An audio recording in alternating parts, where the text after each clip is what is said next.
আমরা ধনবাড়ি পৌরসভার ঐতিহ্যবাহী মাঠ ধনবাড়ি ঈদগাহ মাঠে আগামীকাল ঈদুল আজহা। আমি ধনবাড়ি পুরবাসী পৌরসভার সকল মানুষকে জানাই ঈদের শুভেচ্ছা, ঈদ মোবারক। আপনারা সবাই দেখতে পাচ্ছেন যে আমাদের ধনবাড়ি ঐতিহ্যবাহী নব ঈদগাহ শাহিদ ঈদগাহ মাঠে আমরা আজকে অবস্থান করছি। কালকে নামাজের জন্য মাঠ তৈরি হচ্ছে।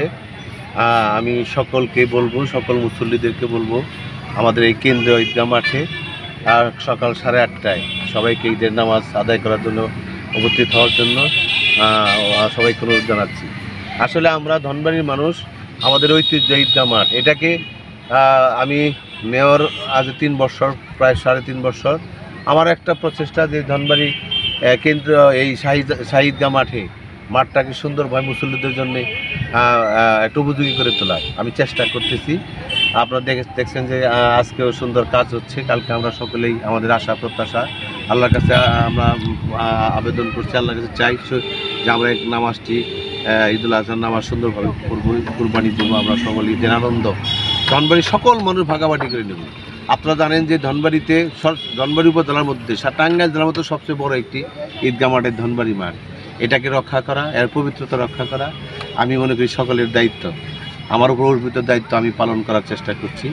আমি চাই যে আগামী দিনও আমাদের সুন্দর একটি পরিবেশ হবে। আল্লাহর কাছে চাচ্ছি যে আমরা আমাদের আশা যে এই ঈদগাহ মাঠে আমরা নামাজ পড়বো। আমাদের ছোটো থেকেই আমাদের যারা পূর্বপুরুষ যারা ছিলেন, বিশেষ করে নওয়াব আলী চৌধুরী, হাসান আলী চৌধুরী, তার পরিবার যারা এই মাঠটাকে দিয়েছেন ধনবাড়িবাসীর জন্যে, আমরা ছোটো থেকেই আমি দেখেছি বাবার হাত ধরে, ভাইয়ের হাত ধরে আমরা এই মাঠে এসেছি।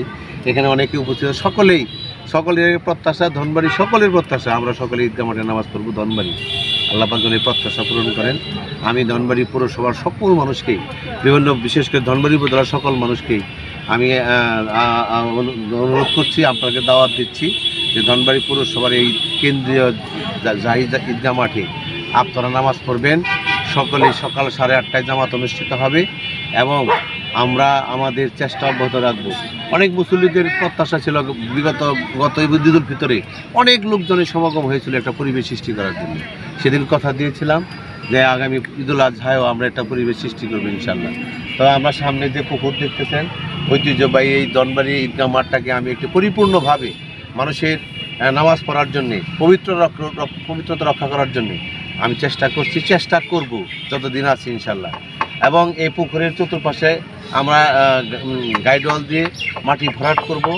আমি স্বল্প সময়ের জন্য মধ্যে আমি পারি নাই, তবে আগামী যদি বেঁচে থাকি, আল্লাহ পাক তৌফিক দেন, ঈদুল ফিতরের আগে এখানে একটা ঈদ ঘাট হবে।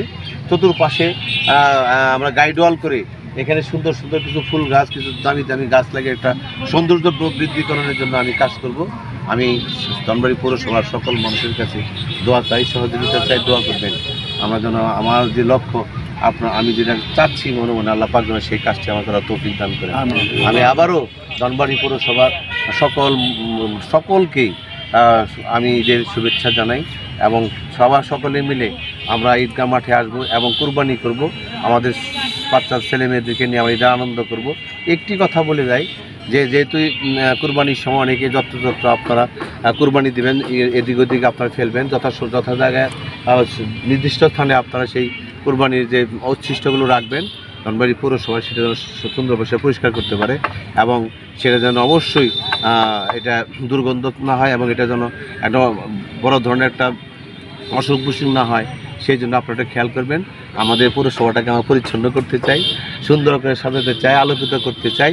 আমরা ধনবাড়ি পৌরসভার সকল মানুষের পাশে থেকে সুন্দর একটি ধনবাড়ি, ভালোবাসার ধনবাড়ি, শান্তির ধনবাড়ি আমরা করতে চাই। এই প্রত্যাশায় সবাইকে আবার ঈদুল আজহার শুভেচ্ছা, ঈদ মোবারক, আসসালামু আলাইকুম।